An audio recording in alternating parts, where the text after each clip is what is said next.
তলোয়ার বলেন, চাকু বলেন, ছোরা বলেন, ছুরি বলেন, এক কথায় ধারালো অগ্নি যে সমস্ত অস্ত্র রয়েছে সে সমস্ত অস্ত্রকে আপনি নিমিষেই বন্ধ করে তার ধারকে নষ্ট করে দিতে পারবেন। একটি পশমও কাটতে পারবে না ওই অস্ত্র দিয়ে।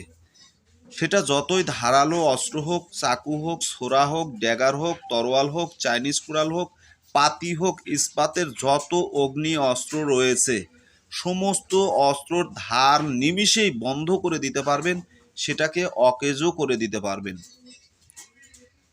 হ্যালো ভিউয়ার্স, দেশ ও প্রবাস থেকে কালো জাদু তন্ত্রমন্ত্র এসকে চ্যানেলটি এই মুহূর্তে যারা দেখছেন সকলকে জানাই আন্তরিক ধন্যবাদ, আন্তরিক ভালোবাসা। দেশ ও দেশের বাইরে থেকে কালো জাদু তন্ত্রমন্ত্র এসকে চ্যানেলটি এই মুহূর্তে যারা দেখছেন সকলকে আন্তরিক ধন্যবাদ ও শুভেচ্ছা। ভিডিওর শুরুতেই জাতিগতভাবে প্রত্যেকটা মমিন মুসলমান ভাই বোনদের প্রতি রইল সালাম, আসসালামু আলাইকুম।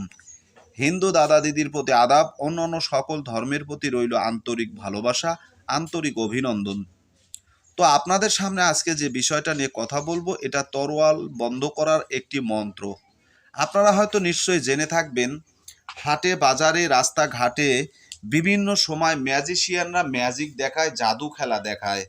আসলে জাদু একটা জিনিস আর ম্যাজিক আরেকটা জিনিস। ম্যাজিক হচ্ছে ওই জিনিস যেটাকে বস্তু বলা হয়, যে বস্তু দিয়ে আপনার সঙ্গে চোখের পলকে তারা হাত ছাপাই করে খেলা দেখায়, সেটাকে ম্যাজিক বলা হয়।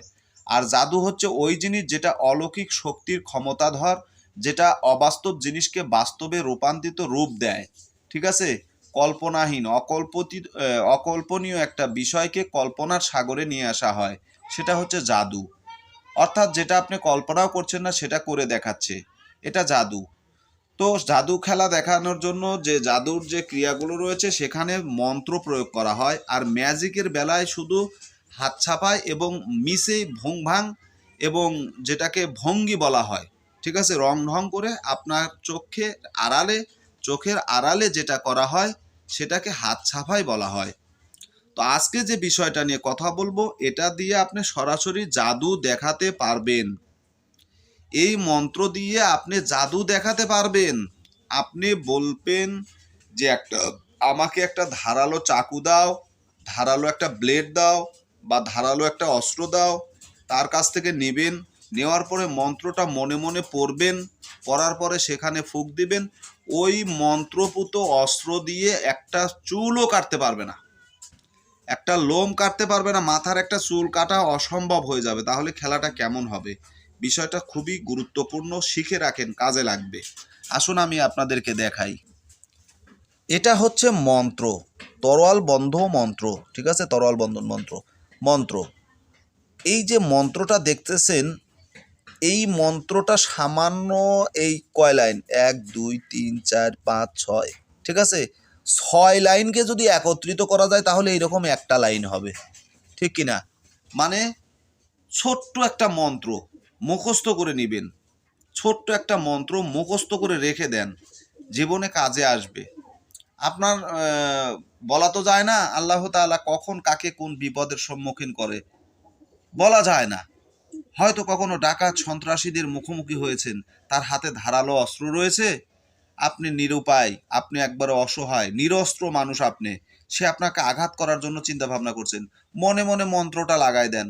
ওর বাপের ক্ষমতা নাই যে ওই চাকু দিয়ে আপনার একটা লোমের ক্ষতি করতে পারে, একটা পশমের ক্ষতি করতে পারে, একটা চুলের ক্ষতি করতে পারে। এই যে মন্ত্রটা মাত্র 7 বার পড়বেন, এক মুষ্টি বালু উত্র মন্ত্র 7 বার অভিমন্ত্রিত করে তরোয়ালে মাখিয়া দিলে সেই তরোয়ালের ধার অস্তিত্ব হবে, স্থগিত হয়ে যাবে, অস্তিত্ববিহীন হয়ে যাবে। অর্থাৎ সেই তরোয়ালের ধার দ্বারা আর কোনো আঘাত করলে কোনো কিছুই কাটবে না, তার ধারটা বন্ধ হয়ে যাবে। ঠিক আছে? ধারালো অস্ত্রকে ধারবিহীন করতে, অস্ত্রর ধারকে নষ্ট করে দিতে এই মন্ত্রটা মাত্র 7 বার পরে ফুঁক দিবেন, বাস কাজ শেষ। তো আশা করি বুঝতে পেরেছেন। ভালো থাকুন, সুস্থ থাকুন, আল্লাহ হাফেজ।